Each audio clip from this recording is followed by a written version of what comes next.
I'm Carrie Stinson, and my journey through life has been quite an adventure. For over 20 years, I played Barney the Dinosaur on tour and 7 seasons of the hugely popular TV show Barney and Friends. Now my journey is to bring together friends and guests from all over the entertainment world for inspiring and at times amusing behind-the-scenes conversation. I'm Carrie Stinson, and this is Purple Roads. Welcome to another episode of Purple Roads. I'm Carrie Stinson, and it's such a pleasure to have John Burstein, who played Slim Goodbody. And John, I'm so glad you're here. How are you? I'm doing really well. It's absolutely gorgeous day in Maine. I live up in the country. I moved out of New York City 21 years ago from the heart of Manhattan to a mile down a dirt road on a lake. And it's gorgeous. So I had a great day today. How's the heat? I'm in Fort Worth, near Fort Worth, Texas, so it's near 100 here.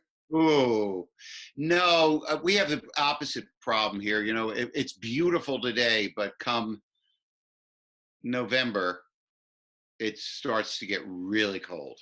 Oh, I'll bet. And so I actually have a house down in the Caribbean, and my wife and I move out from here nowadays, now that we can, you know, because I'm basically not doing too much work, just a couple of weeks a year as Slim. And we go down there, and it's super nice and beautiful. Oh, I bet it's gorgeous. So let's talk about Slim. How did you come up with the idea of Slim Goodbody? I was an aspiring actor in New York, and I had a summer job on a ship called the Floating Hospital, which was a charitable organization run by a group called the St. John's Guild. It was originally a quarantine ship many, many years ago, but by the time I got to it, what they did was they took every day, Monday through Friday, disadvantaged people from around the city would come for a free ride on the boat. And on the boat, the floating hospital, there were doctors, nurses, audiologists, eye doctors. It was a sort of floating clinic, and it was all free care for people. And so the people would come up, we would feed them, and give them medical care, and if it was something serious, then a referral. And I was the head of the music department. Okay. And my basic job was to walk around playing guitar, which is how I made my living for a number of years, singing for people. And every day, every week, they had a theme of the week, whether it was about good nutrition or exercise. So I decided to write songs that based upon each week. And I did that, and I was in acting class one day, or I was with some of my acting friends. I played one or two of those songs. They said, you know, you ought to try and get those songs onto Sesame Street. And I thought, I should get myself onto Sesame Street. Right. So I went to a dance costume, a friend of mine, with the idea of creating a character that would be able to sing these songs and talk about the body. And so we came up with this idea of Slim Goodbody. I had the suit made. And then I approached Sesame Street, but they weren't interested at all. In those days, it was strictly reading. I'm not even sure it was math then. It was early days. I just proceeded, and eventually I got, I was on a couple of local TV shows because, you know, it's an interesting costume. Right. I created a one-man show that I did for the floating hospital. I would go to schools and do this show, and I got some nice publicity. And then somebody eventually, I got hooked up with an agent, and they took me to in those days, Captain Kangaroo would do a single show around a topic for the whole show. And so I was going to be the topic, but it was strange. I mean, they came to see my show out in New Jersey in a local school, and the producer said, "Oh, it's great. We'll do a show featuring Slim." And I didn't hear anything for like 2 or 3 weeks, and And finally I called it, you don't want to be too pushy, but Right. this was a big thing for me. I get Sure, sure. TV, and the guy said, Captain doesn't feel comfortable being on the set with a man in a naked suit. Dashed my hopes. Oh my gosh. But the guy was a super nice guy. He said, I feel so terrible. What can I do for you? And I said, well, he said, you could sell your songs to us. We have songs. I said, I'm really looking for an agent. He found me an agent. And then it turned out that Kraft Foods was looking to do something in the kids area, some kid show. So my agent put me together with a writer who had been at Captain Kangaroo, and he came up with this idea of Slim Goodbody in Nutri-City. The character itself was my idea, but sort of framing it, and I was already working as the character, but he framed it in a way that made it appealing, and we ended up going on Captain Kangaroo for about 4 years.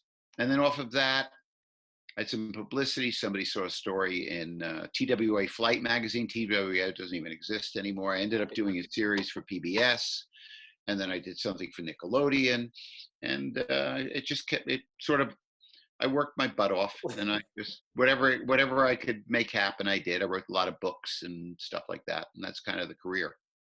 Yeah, I know it sounds like your career's so short, but you've had a very long career. Yeah. I remember the days of Captain Kangaroo, and we have so many options these days with TV and YouTube and all that kind of stuff. But that wasn't the case then, and Captain Kangaroo was a very big deal. Oh yeah, he was the longest lived kids show on TV, 25 years. Right there, I mean, there were gatekeepers. There were 3 channels, right? Right.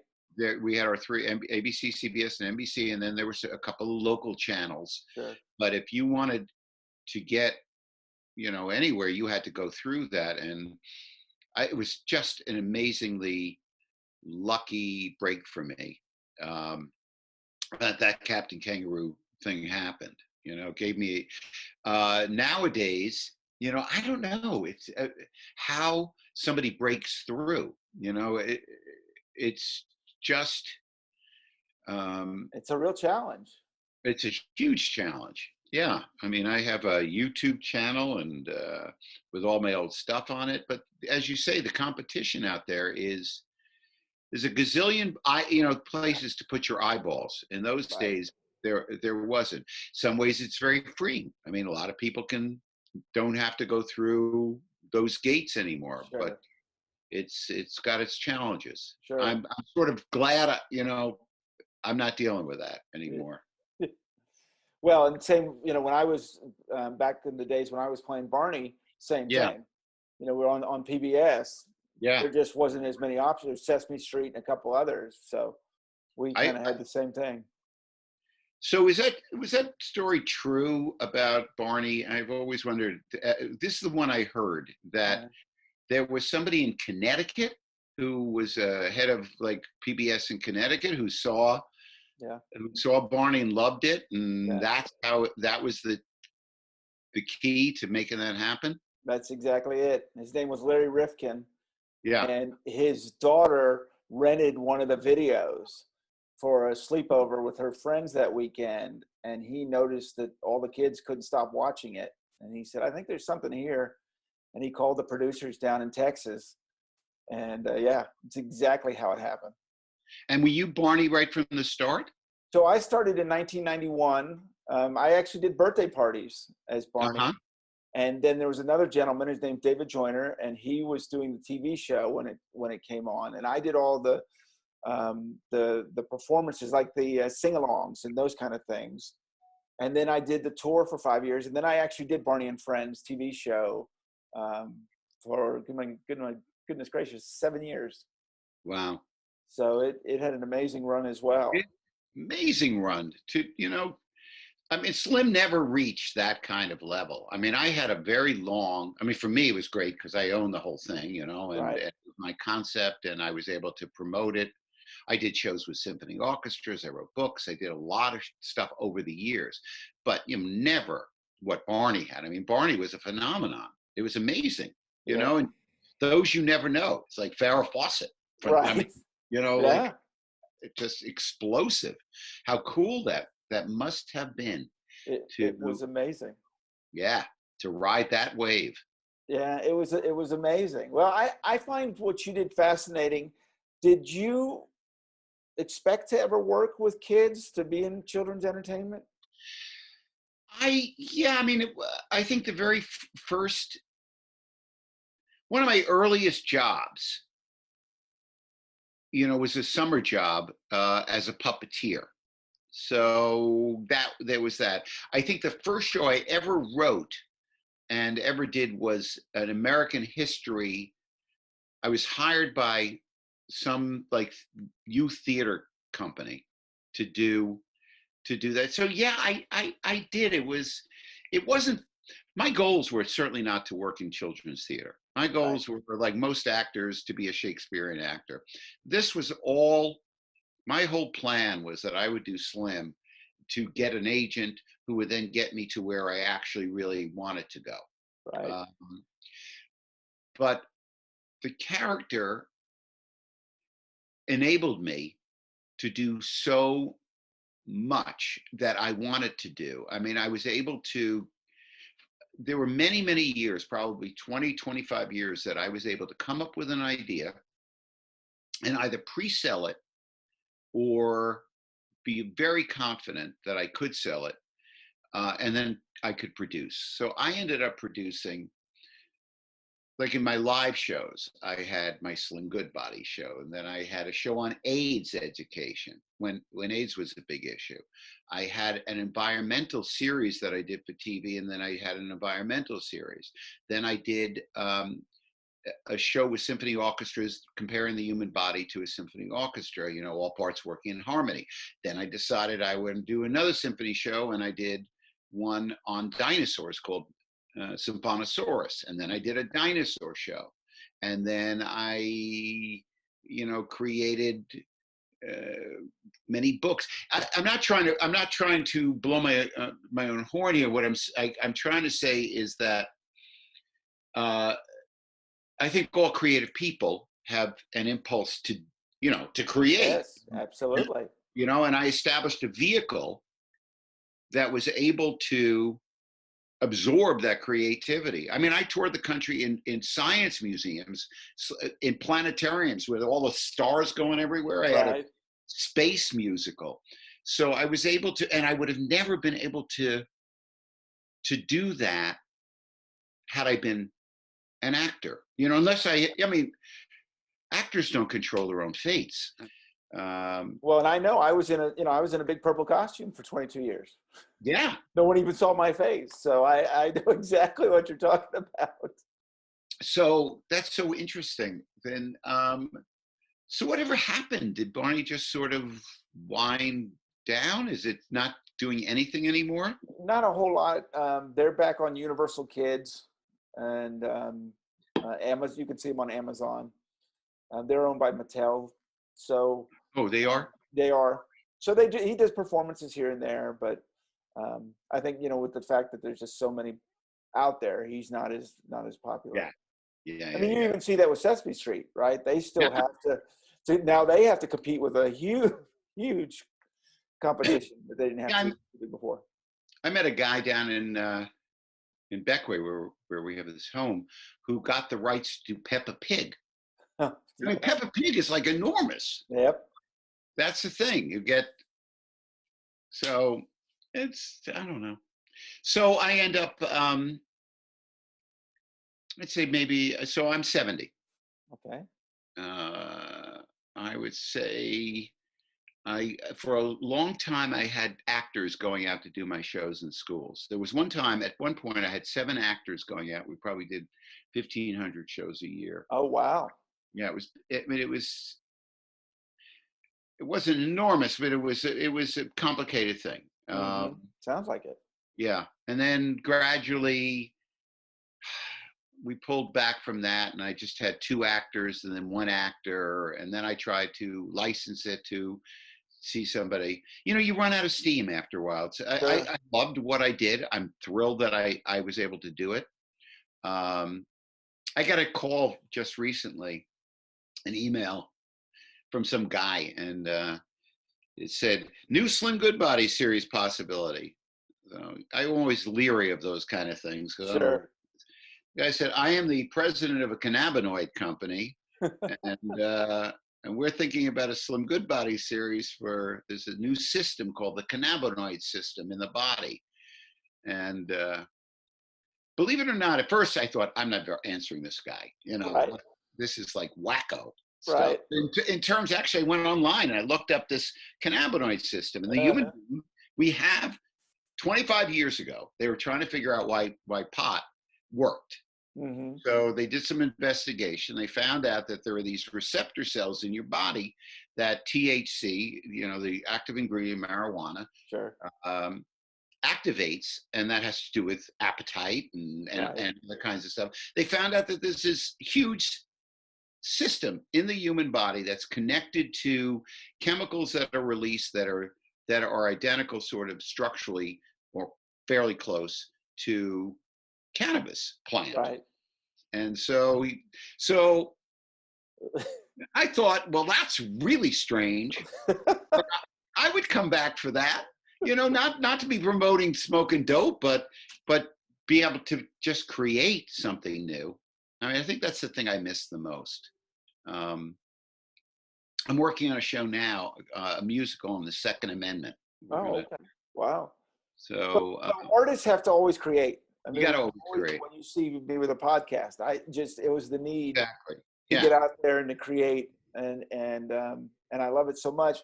One of the things that I find so fascinating about what you did is talking about exercise and the way we eat and the body. But back when you were doing it, it wasn't as big of a deal as it is now. Oh no, nowhere near. I mean, the idea of holistic health. Yes. I was at the very first holistic health conference ever. I was there when they were sort of inventing the word almost Mhm. holistic health. Yeah, it was. First of all, well, I mean, health was always there, Right. but But not like it is now. not like it is now. But in some ways, so, that just also strikes me.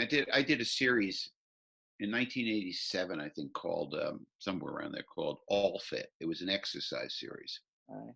uh, based upon the fact that kids were obese, and that was 1987. Right. And so people knew, but there was not the same kind. I mean, so really two things. One is that the problems have always been there. Yes. Two, people weren't addressing them. And three, even though you are addressing them, it doesn't necessarily make a change. Right. The key is always, how do you motivate people to take action? I Yeah. mean, And don't you think it's even harder now with, especially for kids they seem to want to stay in the house. They I don't know. want to get out like we used to. And so it's a lot of video games and YouTubes and things of that nature. Yep. And then the mindless eating, I think, is another thing where you just don't even realize what you're doing. Are I those issues that you've tried to later on with Slim Goodbody yeah. address? Yeah. I mean, I have to that point. I mean, I've done shows on being media literacy. I've done shows on, but it's hard. You're teaching on TV, excuse me, Sure. and you're telling them not to watch TV. So Right. Right. that's kind of, I came to terms a long time ago that my effect, given the massive amounts of money that are spent in this country on promoting, sugary drinks Right. and crummy food, junk food and stuff, that my ability to influence anything was, the minuscule. And once I sort of accepted that it was minuscule, I just did what I could. Sure. If I made any, I've gotten a lot of people over the years who said, you were really influential in my life. I'm not sure that that's really true. I think that people just sort of say that because they want to be Oh, kind. I bet it is true. I've gotten it too, and I think you'd be surprised. You have probably hit several people that you didn't even realize. It could be that something happened and there was a significant, I mean, my, just a crazy story is that I have a nephew who's in the CIA, and Oh, his wow. boss loved me and asked for a picture. So, but I do get it. I mean, I get emails from people who say you influenced me so much, and you're right. Maybe I did. Maybe Well, I there think you was a did. I message. remembered you. I very much remember it, and you can't. I don't think you can have a career as long as you did and not affect people. Yeah, that's probably true.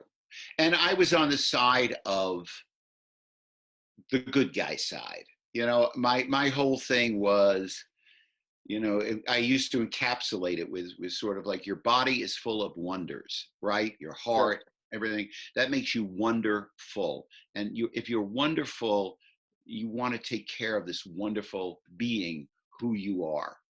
Um, and I think, I mean, that was the place I was coming from. I was an old hippie. I mean, my growth came out of a movement, of a consciousness raising sort of movement where I was always felt like I was promoting this idea of caring and love and self-respect, and it's okay just who you are. I mean, it was always my strongest underlying message of everything I did. And maybe, I guess some kid could be sitting around and in a crummy situation or not feeling particularly happy, and then I say something, you know. Oh, I think it's because we went through it, right? With Barney, the same. We were teaching him messages about unconditional love, Exactly. and really, we had the same thing where we would have an audience say, I don't like you. I don't believe you. Or I don't. How can you just unconditionally love? Or how can you, that I love you song drives me nuts. But we knew we were still getting to people, and so you just keep going. And I'm listening to you, and it's funny how all the messages you were talking about, I think, are more prevalent than ever today. Well, certainly the need for them remains. The rock bottom feeling, we want our children to feel good. We want our children to be healthy. We want them to feel good. We want them to love them, to have a degree of self-love and to have a degree of confidence in themselves. They have to weather. Sometimes you feel that, the weather, they're walking through a storm, Right. and there's so much pressure on them. Um, Yeah, so absolutely. It's very difficult on kids these days. And this is obviously a very tough time right now with what's going on with COVID. And I know we mentioned you did a video for this. I, I have found that for kids, it's really difficult. It yeah, has really thrown their schedules off. Everything they know is being out of school, and now it's summer, but it felt like you already had summer. And are we going to go back to school? And then their minds and their bodies and all of that. So what did you do with this video? What was the message you were getting across? well, first, the most important message was the one I ended with, which was, look, this is a problem, but you have an incredibly strong immune system. Your body is built to be healthy. So yes, there's a problem, but you're going to be okay. So the message was, that was how I ended it. But along the way, I explained through diagrams. I mean, and I had a lot of adults write me and said, I didn't realize, what COVID-19 stands for. I explained, you know, the corona, CO, and virus, and D for disease, and 19 for the year it was invented. Invented the year it came. Yeah. So you always believe that giving information, Hmm. appropriate information, is helpful. Yes. If As long as you temper it and you try to make it age appropriate. For me, always age appropriate and tempered with a a good-hearted, um, just to find a way to get through.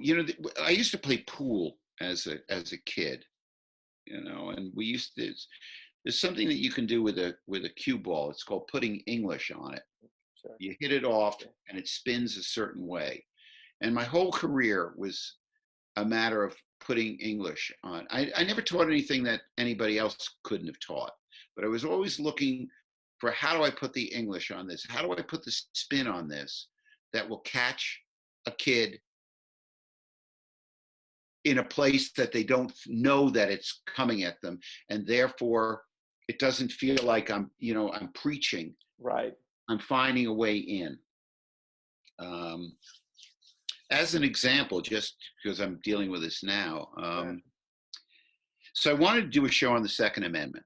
I didn't really want to, but I was talking to somebody, and they were talking about gun violence, and thinking, you can't put anything out right now, because the second you put out anything about guns, you're going to have people who want to grab guns and people who think that they should be able to have any gun they want. I mean, Right. there's so I was trying to think, how do I find a way through? And it then occurred to me that the Second Amendment, well, I'm going to personify the Second Amendment, but then it occurred to me that the Second Amendment is only 27 words long. Only 27 words has created this mountain of dissension. And I thought that was a really interesting idea. That was in English that I could put on. That's a spin that I could write a song, for instance, about that. And nobody, whether you're on the side of having no guns or your side of every gun, that's a moment where you just look and say, oh, I didn't know that. And just that moment where they say, oh, I didn't know that, is the opening. You can't take it. And that's what I did with Slim as much as I could. Try to find it. Did you find it was easier to get your message across through song? I did, but I don't. That and Amazing Facts, but I don't know anymore, Chris. I mean, oh, it's Carrie. I mean, Carrie. I'm sorry. No, it's no problem. Yeah, Pardon I'm just me. going to go ahead. No problem. I'm going to ask you that question again. That's all right. Okay. Go ahead. So, did you find that it was easier to get your message across through song? Yes, I did, Carrie. Because. Yes, clearly it is, because it's much more affective. You're dealing with both sides of the brain when you do that. I think songs are more memorable. I mean, when I was a kid, we had a TV commercial that went, "You'll wonder where the yellow went when you brush your teeth with Pepsodent."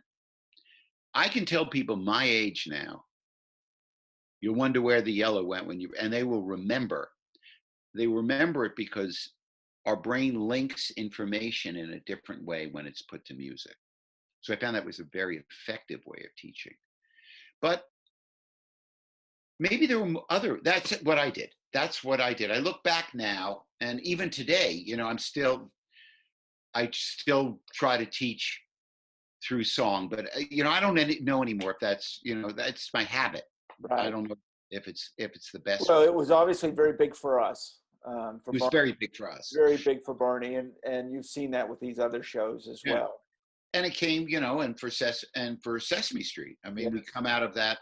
I think we have to look at it and say that Sesame Street was the father or mother of all of us. Yes, there were. When I was a kid, I loved Soupy Sales, and there were other stuff. But I mean, this trend of, or Mr. Rogers, actually Mr. Rogers too. That kind of loving music. I don't know. I think you find a common theme that these shows picked up on music and how important it is. Yeah. What is it like now? I don't watch a lot of. I think there is. I try to keep up. I try to keep up with going on. I think it's a lot faster. I think the everything's quicker these days, and it's a lot more production involved. I always thought it was amazing when I would do Barney sing-alongs. It would just be Barney on a stage with his songs. And Yeah. that was it. We didn't have Isn't- lights and dancers and all that. And we'd have 15,000 people come out to see Barney just singing his songs to the kids. And it was great. It's you know, how does one even figure assimilate that piece of information that all it takes, I mean, in the end, what is this all? It's a story. It's storytelling. You know, it's the guy who sits around the campfire and everybody listens. It's Barney by himself singing a song. And it was like Raffi. That's another one. Raffi, you know, he could just walk. I didn't have to do anything. But it's amazing that works. It's really amazing because it's kids. You can understand if we wanted to think about like some solo performer going out there and he becomes trendy or she becomes or some costume becomes trendy and everybody thinks they like it because all of their friends think they like it. But for kids, they actually have to really like it. They're not pretending to sit. 15,000 kids are not sitting pretending. So where would you do these? Where would you do these massive? We did that one was in Minnesota at the State Fairgrounds, and it was one of 3 shows, 15,000 per show for a 30-minute sing-along. Wow. I've never seen anything like it, and they were doing all of the movements together. You know, Mr. Knickerbocker and Airplane and all that stuff, and it's the most incredible thing. And I think, you know, we would sing that "I Love You" song. Yeah. And it's the same thing you're talking about, right? So we're singing the song, but at the end, you know, great big hug and a kiss from me to you. And they would hug their parent and kiss their parent. Oh, beautiful. And it's just what they started doing. You know, I thought that was the incredible thing is that they take that from that song and the kids started doing that. And I think it's a beautiful thing. I'm really curious. So over the years, did your audience influence what shows you did or what topics you talked about? Not my audience. The world around me influenced it. When we hit the AIDS epidemic, and people were scared about that, I dealt with that. When the environmental movement got strong, I did that. And obviously in this last video with the COVID, I mean, I think that's sort of, it was a combination. Either I had an interest in it and I thought it would be cool, or it was a societal issue that I thought maybe kids, there was room for, you know, there was room for Slim to have a say. Not that I ever thought that I had that, you know, I constantly have to, I mean, I was a working actor. I was a working performer. I mean, I wasn't doing this completely in any kind of altruistic way. I don't think I could have made my living being a mean guy that hurts people. But, you know, I was looking for opportunities, you know, to create.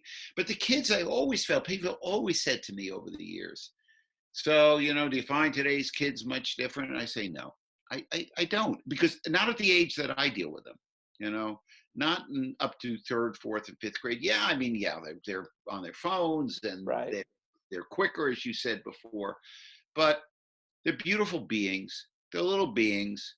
And if you are a performer, you can find your way in, you know, you can capture their attention. That's always what you want to do. And so I guess the only thing I did change, probably, as you say, is I probably changed some of the production values in terms of quicker cuts, maybe, in something. Or you also get influenced by the world around you. Right.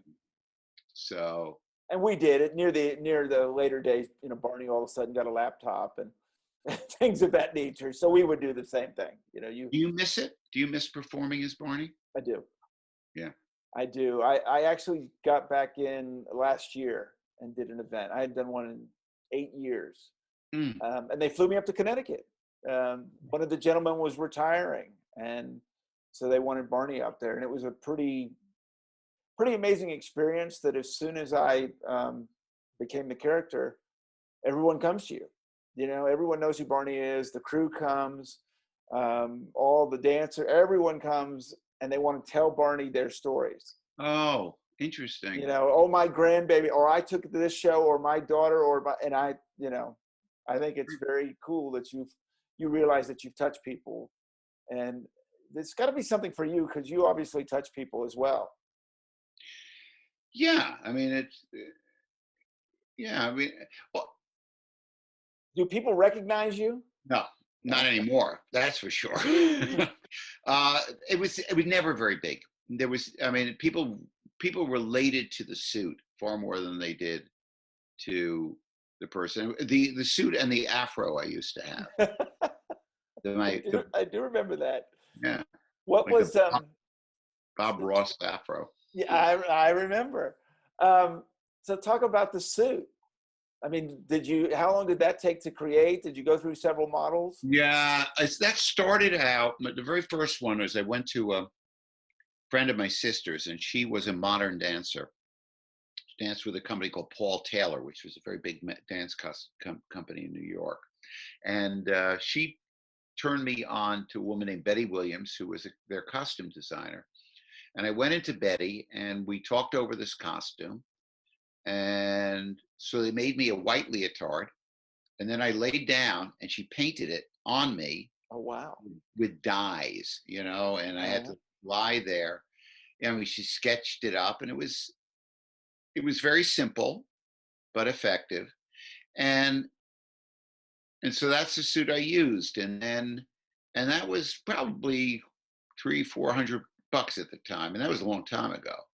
And then, as you fiddle with things, you think, well, you know, maybe if I do this, I could add this or make it look a little nicer. Right. I would go through. I think I probably had about 8 or 9 iterations of, maybe not that many, maybe 7 iterations of the suit.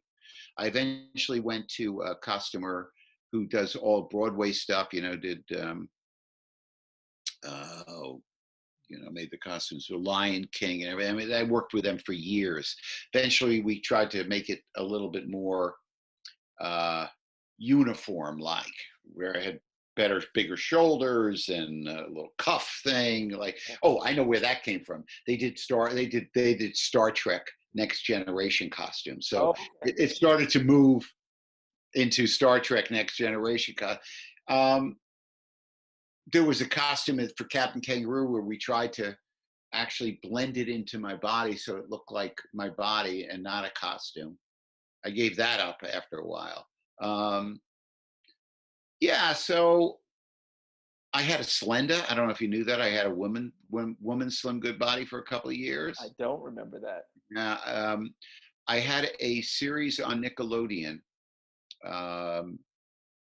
called Bodybuilders. I in cooperation with the President's Council on Physical Fitness and Sports, and it was 1-minute exercises that you could do. So I had Slenda, and she had my costume. And then I did another series, this All Fit series. It was really funny. I mean, I had an exercise segment in the series. The series taught them about all the aspects of what physical fitness is, which includes, which when you study it, it has to do with coordination and speed and agility and balance and endurance. And it's not just, it's a curriculum with many things. So I focused on that, but I wanted to actually have a class. And I wasn't an aerobics teacher. You know, I took aerobic classes, but so I hired a woman, Terry, who put on my suit, and she did the exercise segment. So I had costumes, you know, a woman's costume, not much different, but just in size. Did that first costume, was that the one that you wore on Captain Kangaroo? No, I never. No, because by the time Captain Kangaroo then I got money. Right. I didn't have a lot of money. They said, you know, we're going to put you on Captain Kangaroo and let's make a contract. And one of the points of my contract is, okay, and then I'm going to get a new suit, right? And so every year that I went back on, I would, not every year, but I would get a new suit based on that, having somebody else pay for it. Eventually, it started costing $2,000, $3,000, $4,000. These suits got really expensive. So I'm curious, did the exercises change over the years? Did the what you told people to eat, did that change as we what learn changed things? When I first started out, there were the food groups. Sure. And then it became the food pyramid. Mm-hmm. And then it became my plate. So the way of presenting the information, the packaging changed. So of course I changed my packaging because I was in line with that. When I started out, people would do sit-ups. Then that's not a good thing for your back. So you cut that out. So mostly it stayed, mostly it stayed the same. It's just, there were probably a few examples. The one about nutrition, moving from the food pyramid to my plate, was probably the biggest change. So the food changed probably more than the exercise, the different types of exercise. Yeah. The exercise. I think the same. Strength and aerobics, muscular strength, endurance, and aerobics are pretty much the key to good health. You do need to get your heart rate up. That didn't change. I think it's certainly more accepting now than it was when I was coming up, that taking a lot of good walks has pretty much the same effect as jogging. If you just get out there and move, that's changed, but it didn't ever change for the kids. Kids need exercise. To get back to an earlier point that you said, they're sitting at home. I'm pushing, they should be at least an hour a day of active play. I have no idea what they're doing. So it's hard. When I was a kid, I didn't want to be in the house. But right. They had to call you in, right? They had to call you. Now, you didn't grow up in Texas, did you? I did. Well, when I was 10. I've lived here ever since I was 10 years old. I was born in Washington, D.C. Because you sure don't have a Texas accent. No. Well, I traveled a lot. When I was on the Barney tour, I was basically gone for 5 years. It was city to city to city to city to city. Living in hotel rooms? Living in hotel rooms. Boy, that's a tough life. It was, it had its challenges, but it was fine. the effect that it had on kids, it's the same kind of thing. You see this, just, you don't even expect it, Yeah. And we did. You travel around the world, or was it all U.S.? No, traveled around the world. We actually took that show, Barney's Big Surprise, down to Mexico, Puerto Rico, all over Canada. We went to the UK with it. With Barney, I've gone to Panama and Australia, and so he went all over the place. Did you have? I never saw the show. Were there dancers in it and characters? So it was. I did two of them: Barney's Big Surprise and Barney's Musical Castle, and they'd have 4 dancers and then the other costume characters. And we traveled with 4 kids too, kid actors. Really? Yeah, which was a challenge. They'd bring a parent and a teacher with them. Of course. But we would be out, 3 months, go home for a week, and then back for another 3 months. Wow. The toughest part about all that is that those kids can only go to a point before they're too big. Yeah. And so you get to know them, and then you've got to say goodbye, and that's tough. It's tough for a kid to explain to them that you've done nothing wrong. It's just you've grown up. Yeah, that's, you read those the stories of the kid actors who have grown out. Those can be very tough. Suddenly. Have you ever heard any more from any of them? Did you ever keep in contact with any of those kid actors? I have, and in fact, I've had them on some of these shows. Oh, cool. So it's been really fun, and it's very interesting to hear their perspective. some of them wanted to keep being actors, and some of them just, it was fun for them at the time, and then they never wanted to do it again. So Are any still actors now? there's several of them. I don't know if you know, but Selena Gomez and Demi Lovato, Oh, really? both of them were on with me. Yeah, when I was doing Barney and Friends. So yeah, several of them have turned out to be big stars. That's very cool. Oh, So interesting. what advice would you give? Because as an actor, I went through no, and I think it's so interesting, your whole point about English, because finding that way, especially back then, finding your way to having a career. Yeah. What advice would you give to people that are interested in In being a an career, actor? to Yeah, be an actor. or a musician, or just in Yeah, this, yeah, yeah. this To make industry. their career in a to make their career in some performing arts. Yes, Um, I think it's very complicated. I mean, first of all, it's incredibly, it's probably the most fulfilling when you have the opportunity to work your craft. right. You know, it compared to almost any other. First of all, okay, let me back it up. If you want to be an actor, you better have a passion. If you don't have a passion, if you think that it's a, sort of, wouldn't that be cool? I would suggest getting out of it because your heart is going to be broken. Um, it is incredibly difficult. But if you have a passion, you stick with it. I guess here's my advice: if a man can make a living for 40 years dressed in a costume that looks like the inside of the human body, there is limitless possibilities for you or somebody else to do something that you never know what is coming down the pike. You never know, what you're able to do. Your story in Barney, somebody's watching a TV show and a kids party, and it turns into a mega phenomenon. So and and and trust. But the thing is, if somebody wants to be an actor, they don't need my words. They're just gonna push forward for as long as they can.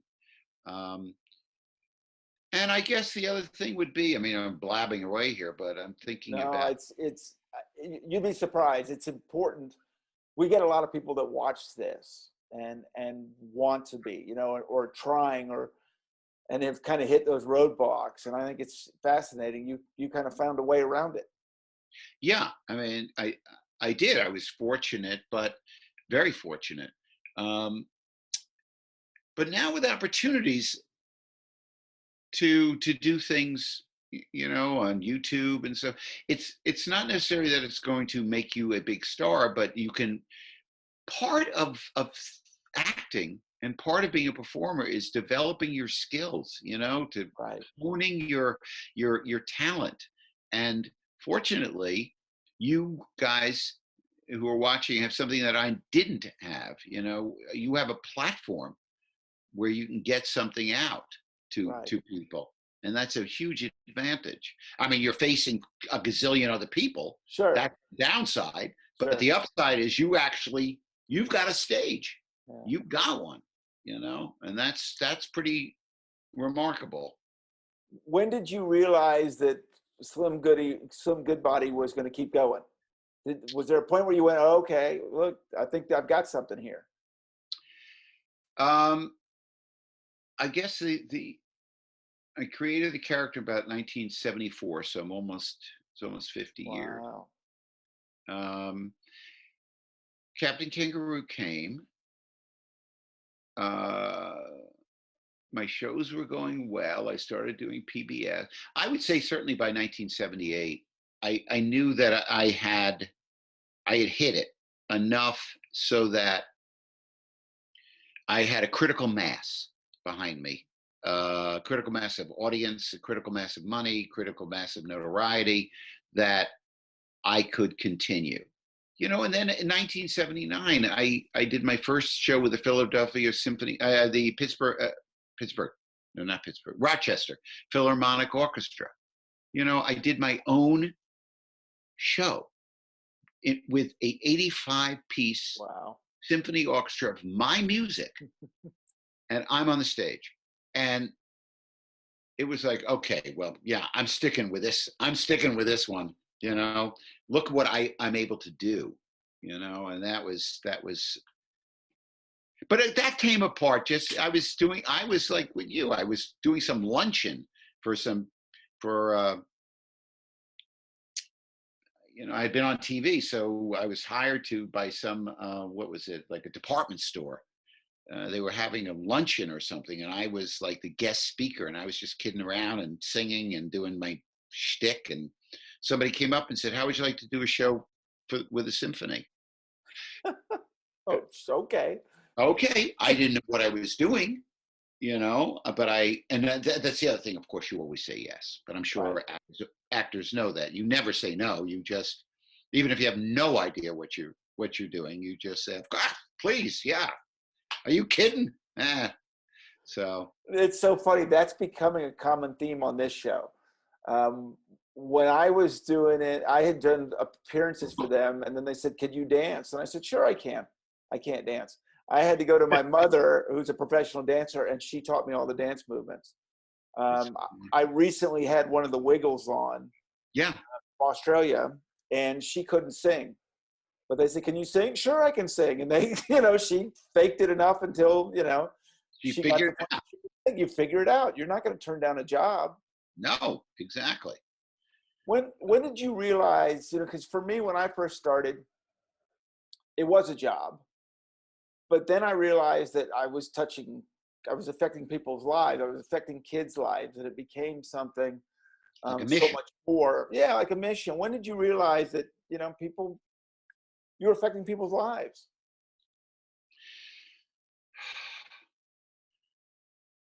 I knew it was.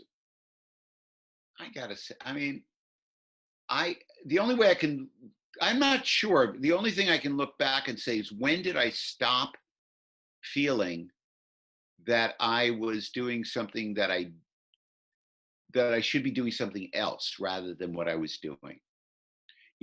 When did I stop feeling, oh, damn, I really should be on Broadway, or I should be, in the Shakespeare Festival, Connecticut?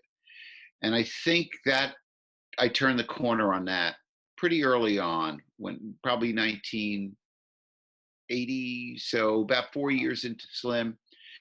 But I came back now I live in I live in Maine, and 4 or 5 years ago, I did Prospero in the Outdoor Shakespeare Festival. I got a chance to do my Shakespeare, and I wrote an adult musical, and I got a chance to do that.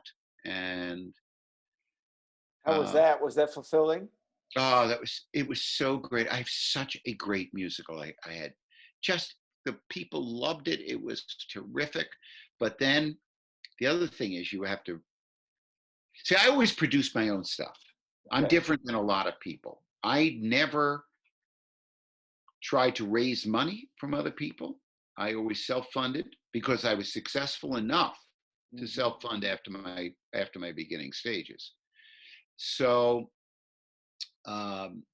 so I could always create, and I could always produce my own material. I got an idea, I had enough money, so with this night kitchen thing that I did, even though it has kids title to it, it was a Right. grown-up show.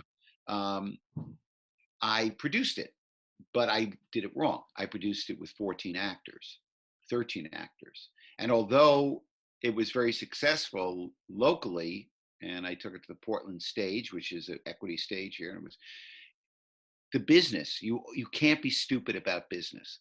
And a 13 people cast musical, given the environment in which theater is done in this country, you can't do it. I mean, if you have the money on Broadway to do it, you have the money on Broadway, but you got to keep your cast down 4, 5, 6 people, Right. and to make it practical. So while the show was wonderful, and I have video of it, and I wish I I could actually do it again. But that's also part of life, isn't it? You know, Yeah. you got to say goodbye to every lovely, creative. I have shows that I loved. I had a show. It wasn't Barney, but you know, it was called Dinosaur Days, and there was the basic theme was that this guy named Tyrone. You know, that wasn't so clever, but you know, Tyrannosaurus is going through the forest and comes upon an egg, and he's just about to crush the egg and eat it when out pops a baby brontosaurus who calls him mommy. And the show is all about him coming to terms with his feeling that you know, he's a strong guy, but now he's being called mommy by somebody. Right. And his I mean, it's a musical, and I have some wonderful music in it, but I'll never do it again, ever. It's gone. And I feel I could start crying now because that's part of, you know, but that's But don't you just you leave it out there, right? I mean, some of the work like that, you kind of create, and you just, you know, sometimes you just leave it out there. Yeah, well, you can't, you know, it's over. It's Right. it's seen its day. But then you start to think, of course, or I do, whenever I get to, we start to think about how many thousands and thousands and thousands of pieces, plays that have been out there, wonderful material from the 1700s, the 1800s, the Greeks, the you know, the 1300s. I mean, all of this great material that has been created. It's like we're on a boat, right? And a motorboat, and it's all in the wake behind you, all this great stuff. And that's, I mean, that's just part of the creative process. It's like giving birth to a kid who gets up and eventually leaves. Yeah. And the trouble with a kid, though, at least you can call him. An old show, you know, you save the props for a while, and the mice get in, and then that's the end of the show, and you never do it again. Right. I'm sorry, I just blab here. No. I find it interesting. So, what would you say your biggest song was? What was the song that everyone reacted to? Probably Lubba Dubba.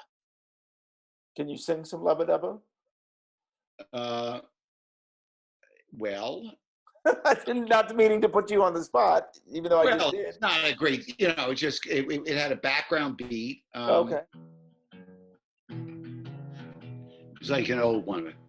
And the kids would go, lubba dubba, lubba dubba, lubba dubba, lubba. You know, they would keep it going. Pum, pum, pum goes your heart. Lubba dubba, sending blood on its rubba dubba. 80 beats a minute.